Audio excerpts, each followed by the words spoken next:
시청자 여러분 안녕하십니까? 뉴스 매거진 시작합니다. 대전광역시는 지난 28일 옛 대전 엑스포 부지에서 사이언스 콤플렉스 착공식을 열고 본격적인 공사에 들어갔습니다. 신세계가 2021년까지 6,302억 원을 들여 건립하는 사이언스 콤플렉스는 지하 5층, 지상 43층 규모의 복합시설입니다. 내부에는 호텔과 백화점 등 상업 문화시설과 복합 엔터테인먼트 시설도 들어섭니다.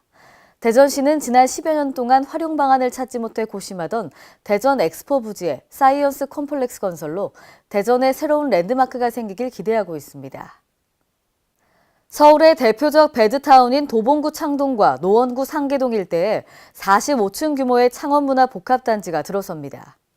서울시는 창동, 상계 창업 및 문화산업단지의 밑그림에 해당하는 국제 지명 설계 공모를 진행해 시아플랜 건축사 사무소에 전환의 플랫폼을 당선작으로 선정했습니다.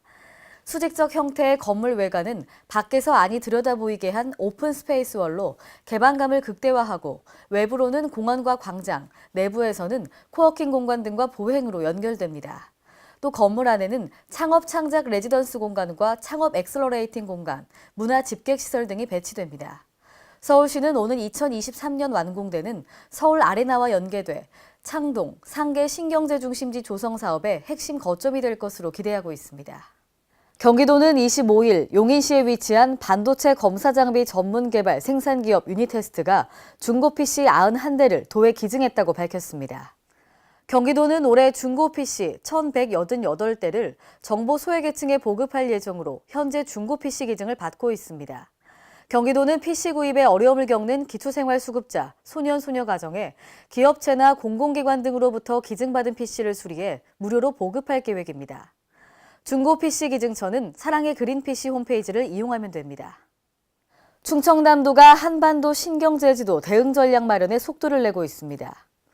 충남도에 따르면 지난 25일 도청에서 남궁영 도지사 권한대행 등이 참석한 가운데 한반도 신경제지도 구상학습 토론회를 개최했습니다.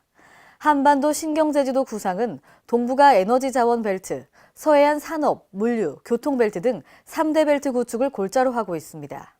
이날 토론회에 초청된 이화영 동북아 평화경제협회 이사장은 남북경제연합의 동북아 신경제지도 3대 3로 제안에 대해 강조했습니다. 또 한반도 정세 변화, 한반도 경제학 등에 대한 유엔 제재 해제 이후 추진 과제, 지방정부의 역할 등에 대한 설명도 이어졌습니다.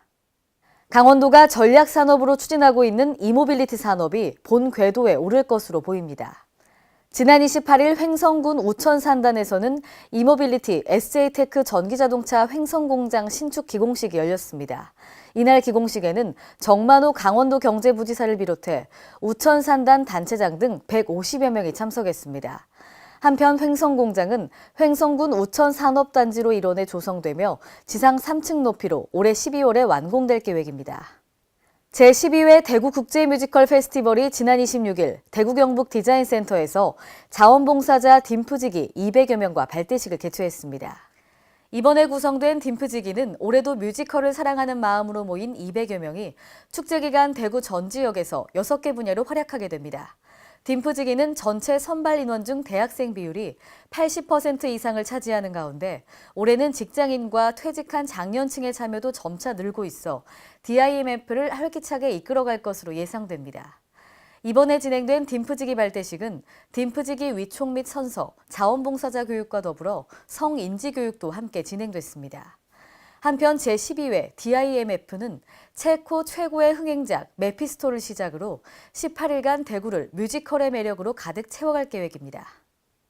경기도가 추진 중인 공정무역 활성화 관련 정책 방향 설정과 자문 역할을 담당할 경기도 공정무역위원회가 지난 24일 공식 활동을 시작했습니다.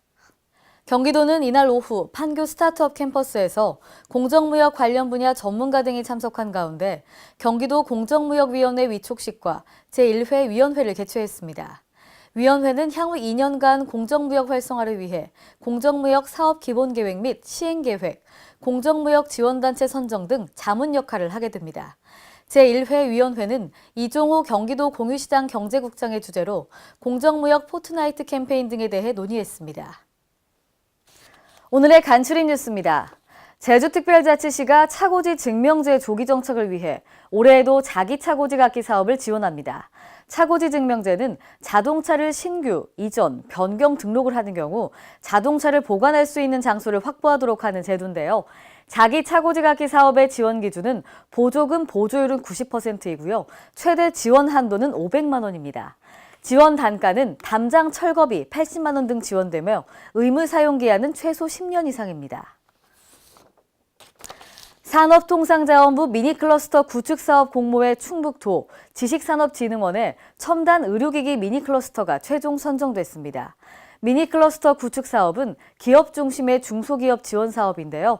이에 충북도는 올해부터 오는 2020년까지 매년 1억 원의 국비를 받아 첨단 의료기기의 제품 기술력 확보와 글로벌 시장 개척 활동 등을 지원합니다.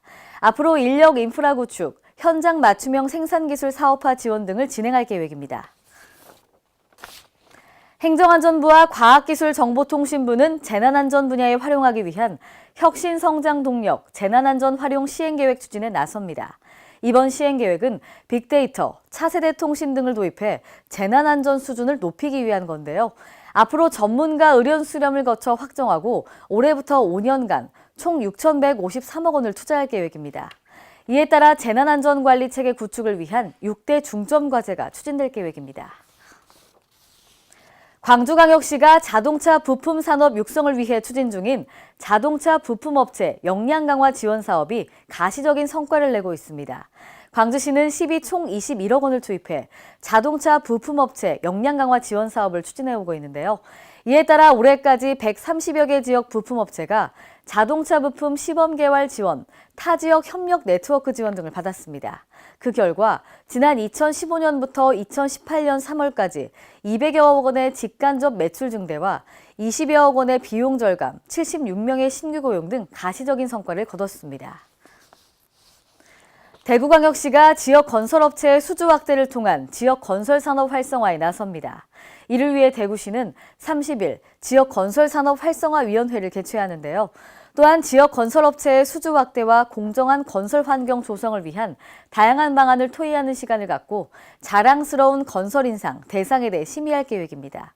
시는 올해 공공건설사업 신속 진행과 건설공사 발주 정보 제공 등 지역 건설산업 활성화를 위해 모든 행정력을 집중할 계획입니다. 전라북도 선거관리위원회는 오는 31일부터 유권자의 알 권리를 보장하기 위해 지방선거 후보자의 정치자금 수입, 지출 내역을 실시간 공개한다고 밝혔습니다. 전북 선관위에 따르면 중앙선관위 홈페이지 정치자금 공개 시스템에서 누구든지 이를 열람해 후보자의 정치자금 정보를 쉽게 접근할 수 있는데요. 전북 선관위는 정치자금 수입, 지출 내역을 공개함으로써 깨끗한 이미지를 홍보하고 유권자는 후보자를 선택하는 데 도움을 줄 수 있을 것으로 기대합니다.